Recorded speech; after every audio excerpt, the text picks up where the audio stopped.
Salve, salve família vascaína. E aí, como é que vocês estão? Tudo certo? Eu sou o Thiago e tô aqui para fazer mais um videozinho para vocês, cara. Dia a dia do Vasco, como você sabe, sempre muito bem atualizado por aqui. A gente tem vídeo de manhã, de tarde, de noite. E para você receber todos esses vídeos e ficar sabendo de tudo, cara, não esquece, ó, de deixar sua moral, se inscreve no canal, deixa o like, ativa o sininho de notificações para não deixar de receber nada que acontece aqui nos canais MC Vasco Play e Mário Coelho Vasco, beleza, rapaziada? Então, semana decisiva para o trabalho do Carille, semana decisiva para o Vasco da Gama. Temos partidas pela Sul-Americana e nada mais justo, e pelo brasileiro também, mas o brasileiro a gente vai falar depois, deixar primeiro essa partida contra o Academia Puerto Cabello passar. Então, como já adiantei aqui, o Vasco jogará amanhã, terça-feira, contra a Academia Puerto Cabello em São Januário, fazendo o Vasco vai estrear em casa pela Sul-Americana. No caso, já estreou na competição, mas vai estrear o seu estádio dentro da Sul-Americana, que será um jogo super importante para as pretensões do Vasco no ano, para as pretensões do Carille, para o elenco, enfim, para tudo, né? Basicamente para tudo, para a diretoria, enfim.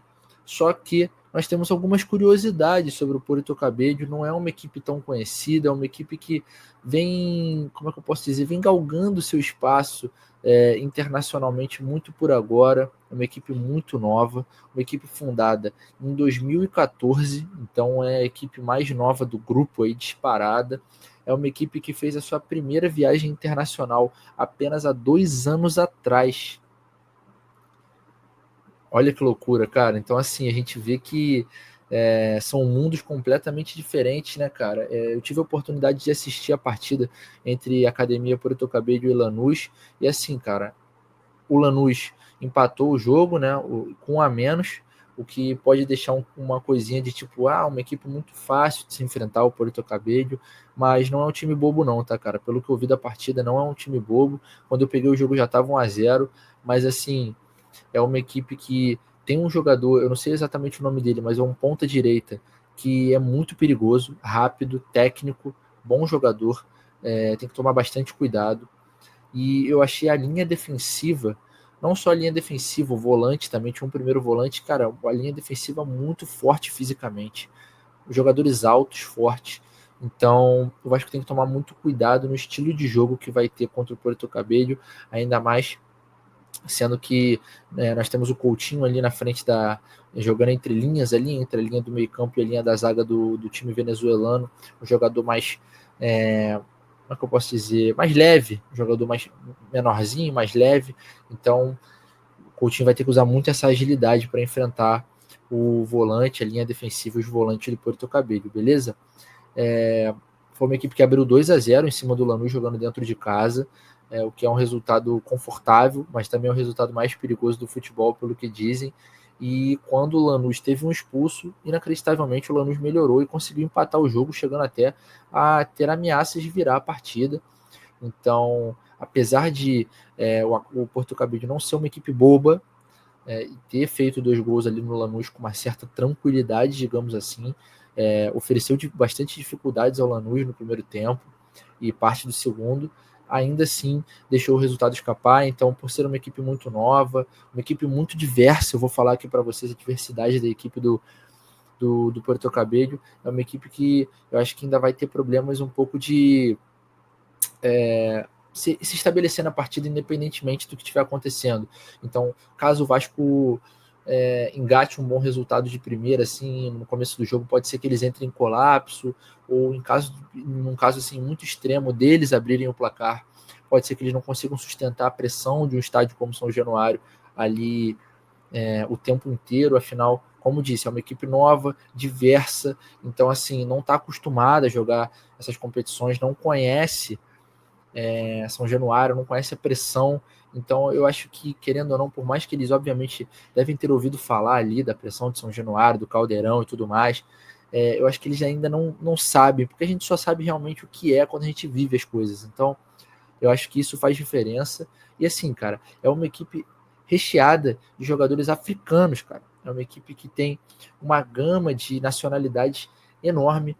Contém jogadores da Nigéria, de Gana, Guiné-Bissau, Senegal, Tunísia, Portugal e Suíça.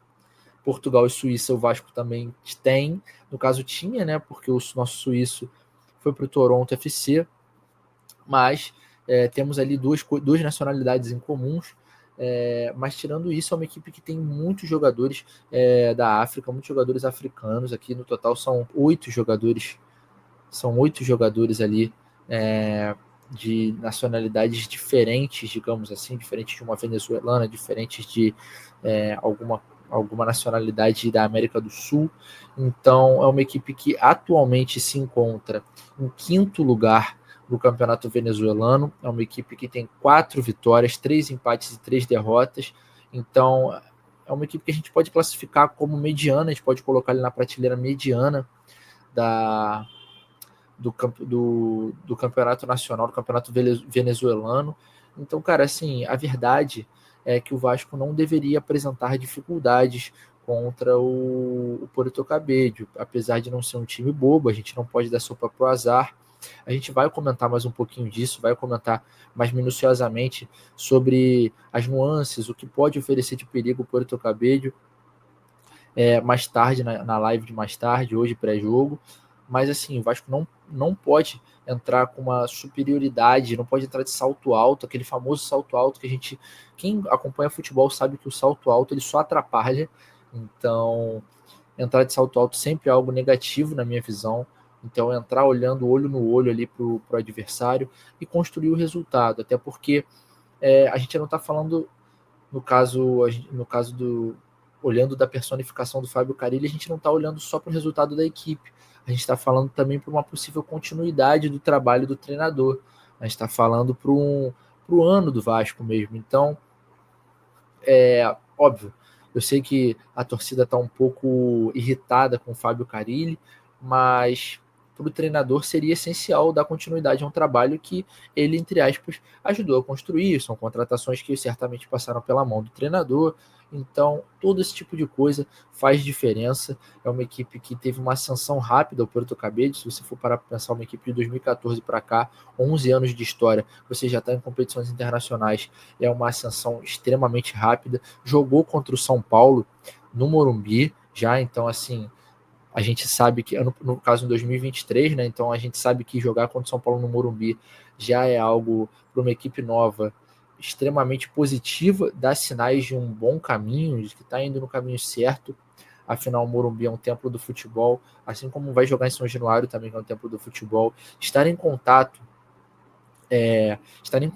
com equipes que disputam o alto escalão do futebol sul-americano sempre vai ser algo positivo, que dá cancha, dá margem para esses times serem conhecidos, serem temidos de certa forma.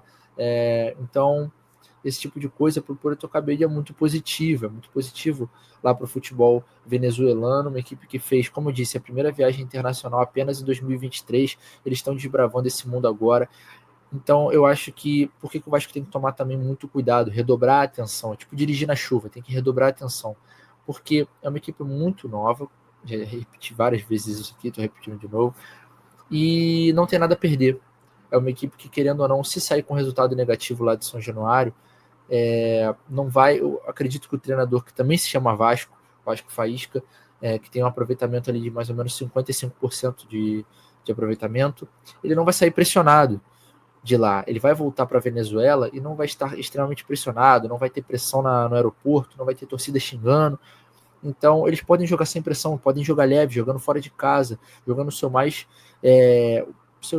fino futebol sem muita preocupação do resultado. Óbvio, eles sabem, eles querem classificar, não estou falando que é uma equipe que está ali só pela experiência, até porque nenhum time está ali só pela experiência, todo mundo quer classificar, mas é uma equipe que definitivamente sabe que vai ser difícil jogar em São Januário, e certamente pensa que pode fazer melhor, pode pegar uns 3 pontos, 1 ponto dentro de casa, na volta jogando contra o Vasco. Então, o Vasco tem que redobrar a atenção em relação a esse tipo de coisa do Puerto Cabello. É uma equipe que tem jogadores perigosos, na minha visão, como eu já vi uma partida do Puerto Cabello na Copa Sul-Americana. Achei alguns jogadores interessantes, curiosos, principalmente esse ponta direita, que eu sinceramente não sei o nome, não me lembro o nome do jogador, mas é um pontinha que ele é rápido e habilidoso, tem técnica, fez um golaço contra o Lanús, botou a bola no ângulo.